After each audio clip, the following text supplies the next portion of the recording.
Well, hello everyone. It is April from Getting Hooked With It. Today I'm here to answer some of your questions and your comments. Let's get into it.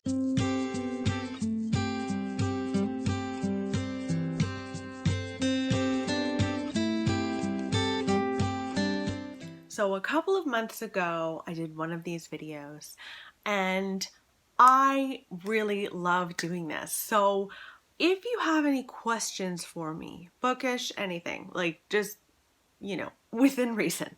I'm not going to tell you all of the dirty secrets of my life, but if you have any questions for me, please leave some in the comments below. And also, part of the reason that I'm doing this video as a kind of series is to answer comments that sometimes require a little bit more detail. I just think that it's sometimes easier for me to answer you guys this way than this way. So let's dive into the questions. We don't have a ton today, but I think I'll talk at length about some and not about others. The first question / comment that I got from one of you is from Annette.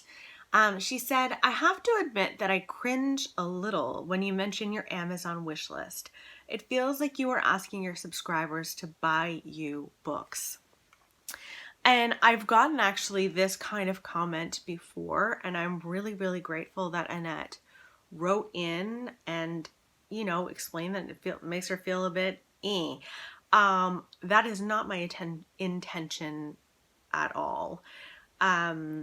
The purpose of the Amazon wish list is, well, there are several purposes. The first purpose is for me to have a place where I can store books that I'm really wanting to get, that are really on my radar, and sharing those with you. I find it really helpful because I'll actually watch Amazon and see if any of them go on sale, and then I'll sometimes splurge and buy some for myself. I'll also go to Chapters or go online to Chapters and see if they're on sale there. I used to, back in the day, go to Book Outlet with my Amazon wish list. I don't do that anymore.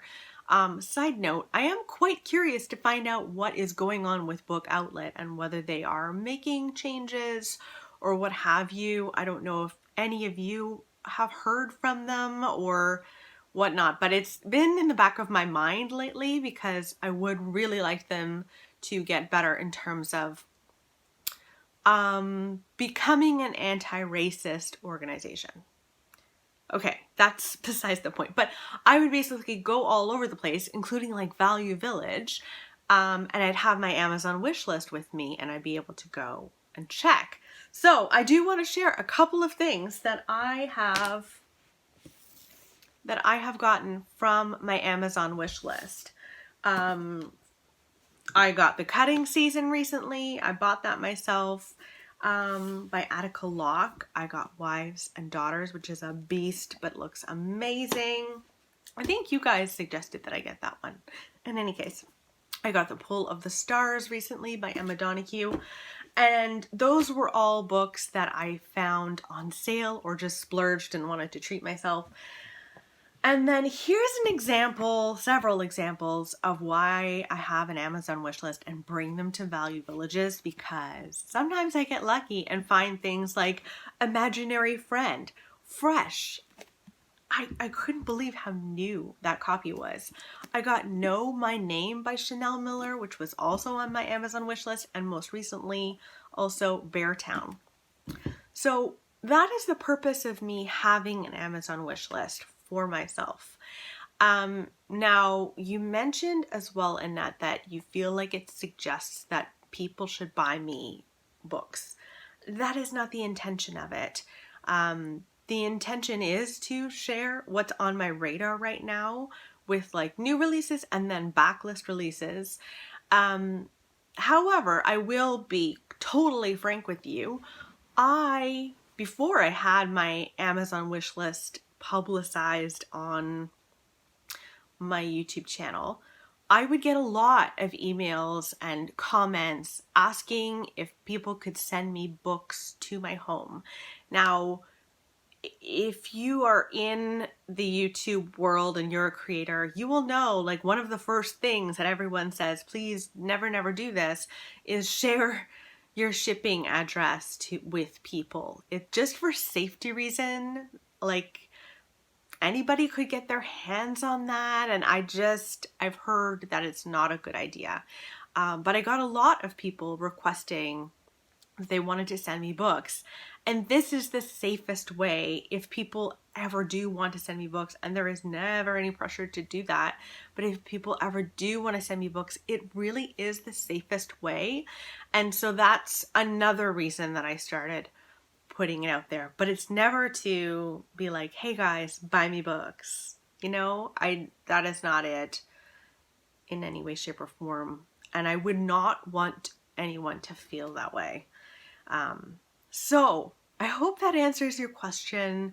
I really wanted to clarify that because I do from time to time, and I will be actually fairly soon, doing like a rundown of my Amazon wish list and what's on my radar. And yeah. Okay, I got another question from CM. It says, off topic here, I don't understand when booktubers say, I read the audiobook of such and such a title. Example, A Good Marriage. One doesn't read an audiobook, one listens to an audiobook. Maybe this is a new expression. I read the audiobook. And what's the purpose of the Amazon wish list? Is this so your subscribers can gift you with free books? I'm not trying to upset you. Just wondering about the purpose. Now on topic, and she's talking about Ruth Ware is an automatic buy for her. So first of all, I think I just answered your question about the Amazon wishlist thing. But I did want to talk about the whole read an audiobook versus listen to an audiobook. I guess in one of my videos I said I read the audiobook of A Good Marriage by Kimberly McCrae, which was wonderful. So I don't know about you or any of you, but sometimes I slip up and I don't notice it. I don't know if you've been in a conversation and said one thing, one word, and wanted to say or meant another word, but it came out wrong. I do not edit myself when I'm speaking to you guys. I don't read from a script. I'm just chilling out with you guys, and I think that's one of the reasons that you guys enjoy my channel is I'm really just chatting with you. Moving right along, I got a question from Michelle Lee who said, where do you donate books during this time, like in quarantine, COVID-19 time? The library doesn't take them anymore. So yeah, Michelle, we're in a kind of crappy situation. My library isn't taking any books to donate either. They're just, I think you can now browse in my library, but they weren't even allowing that for a long time. I appreciate being safe. And usually I would bring my used books, my read books that I want to get off of my shelves to the library. So what I have been doing as of late, because I am doing more unhauls and stuff, I am starting to give friends and family books, or I will ask friends and family if they want anything. And then the other thing that I do is on a very, very sunny day where there is like no rain in the schedule, I will put out a really big box filled with books and have a little sign and just say free books, and I'll bring them out like onto the driveway area and let my neighbors scour and go through and see what they want.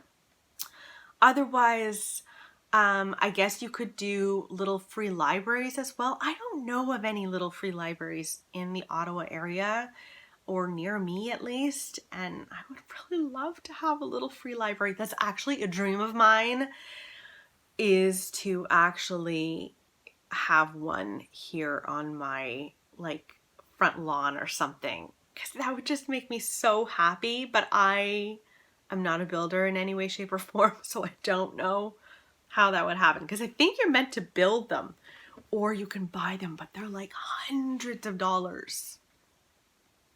And I don't want to spend hundreds of dollars a little free library. But those are my suggestions. It is a crappy situation we're all in. The worst thing that I would do, the last case scenario, worst case scenario. See, there's one of those moments where I, slip up and I give myself grace. The worst case scenario is I would bring it to a thrift store or Value Village or whatnot and just kind of donate it that way. Margaret had a couple of questions for me. I will start with her question about Adriana Trigiani. She said, have you read anything else of hers? I read one about an Italian family in Greenwich Village and loved it, and then watched Ashley Judd in Big Stone Gap on Netflix the other day and it totally bowled me over. It's an emotional time. Have you watched Big Stone Gap? What did you think? So I've never actually read Adriana Trigiani, and I just have a feeling she's not going to be from me. I've read I think I had a couple of hers on my shelves and I read the beginnings of it, and the writing style wasn't working for me. That said, maybe I will try Big Stone Gap on Netflix. I might try that out when I feel like something. I'm assuming it's like kind of romantic. Ashley Judd usually plays in slightly romantic things. Anyway, thank you for the recommendation. I will check that out on Netflix. Oh yes, and then she asked me another question. What do you see as the difference between post-apocalyptic and dystopian? I should get some books to answer this question. Just a second. Okay, I'm back. Unfortunately, I don't have examples for the post-apocalyptic answer.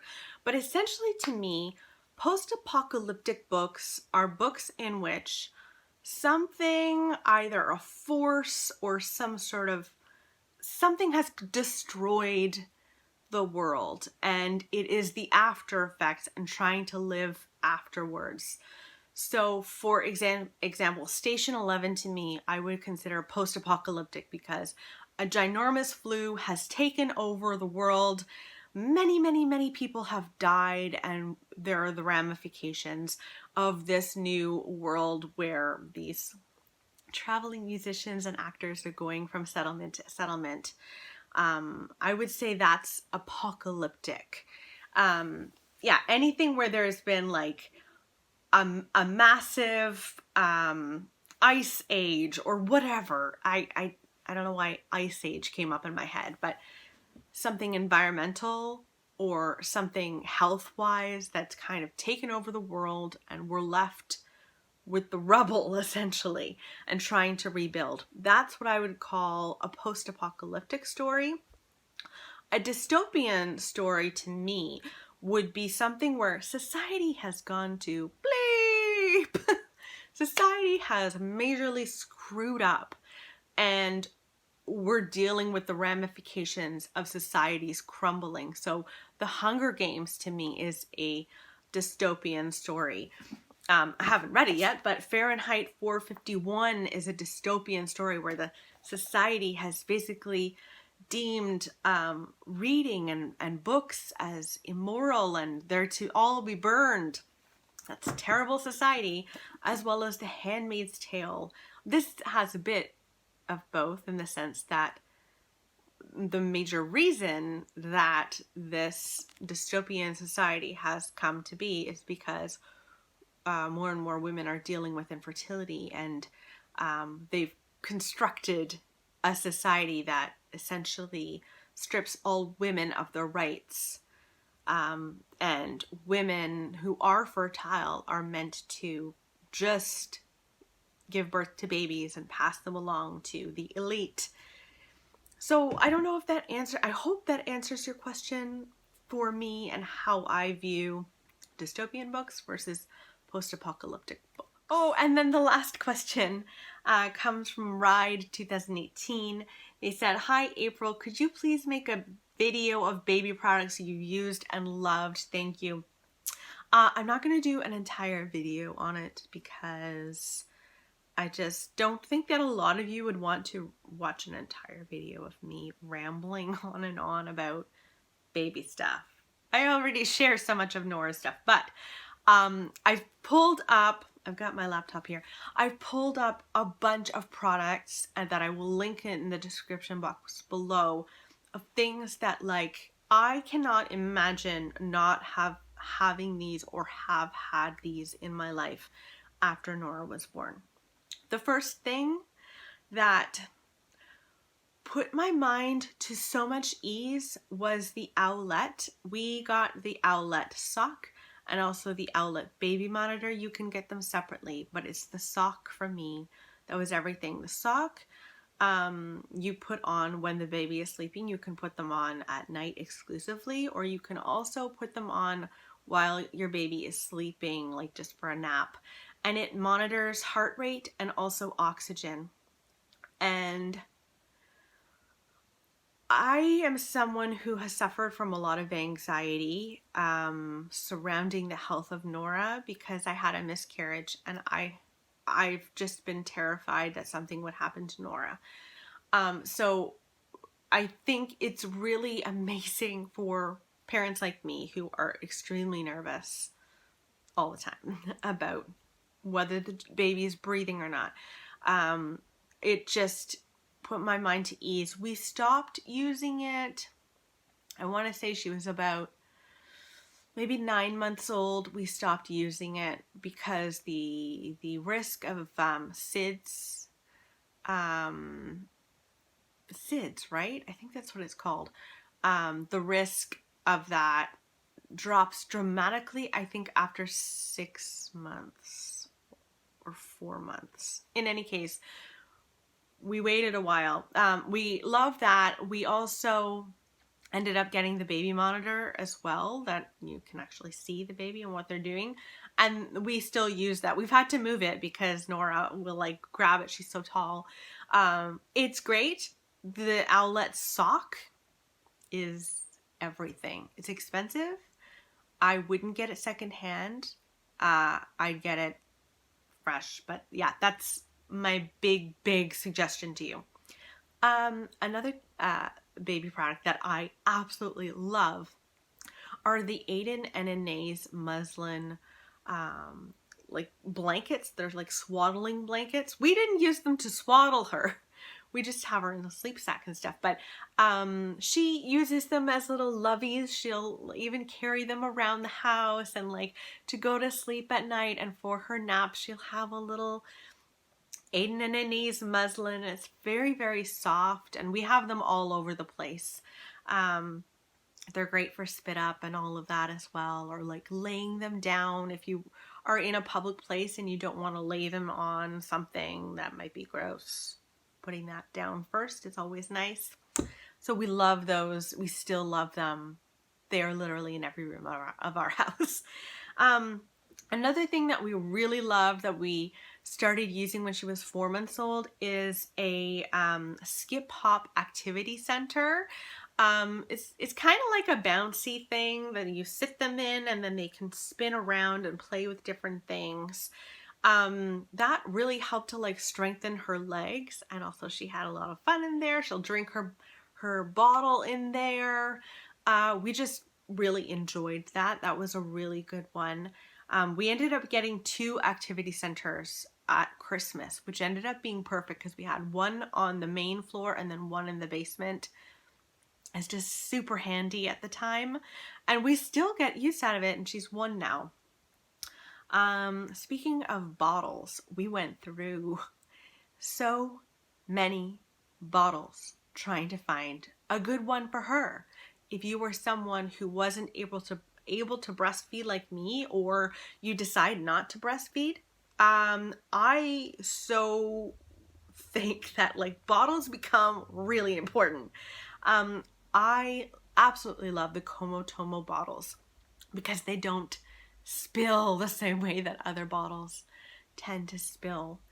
You can get them in with a green lid thing or a pink one. We have pink. It really doesn't matter. Who cares? But they are amazing. They're meant to simulate the feel of a breast, and they do have like a weird kind of feeling to them. All that to say, those are the only bottles we'll use now. for Nora. Speaking of formula and bottles, if you do decide to formula feed, we have loved the Baby Brezza. We got the Baby Brezza Formula Pro Advanced. And it is the best thing in the world. And here's why. You pop the formula at the top. You make sure that it's filled with water all the time. You press a button and voila, your formula comes out instantly. There are 3 different temperature settings for it. We just have it at body temperature, and you can select like how many ounces you want it to fill up to. It's instant. It's like having a little like latte machine or something like that for your baby. And there's no like fiddling around with temperatures. Just if you end up formula feeding at some point, it's so good. And it's less than $200, I think. Yeah, that and the Owlet to me were everything, especially in those early days. Oh my goodness. Thank goodness for both of those things. So those are like my must-haves. And those are all of the questions. I hope that you guys enjoyed this. Again, in the comments below, please, please, please, if you have any questions or comments, yeah, leave them in the comments below. I'd love to have more so that I can make another one of these, maybe sooner than later. Who knows? Depending on what you've got to say. I hope you're doing really well, and I'll talk with you soon. Bye, everyone.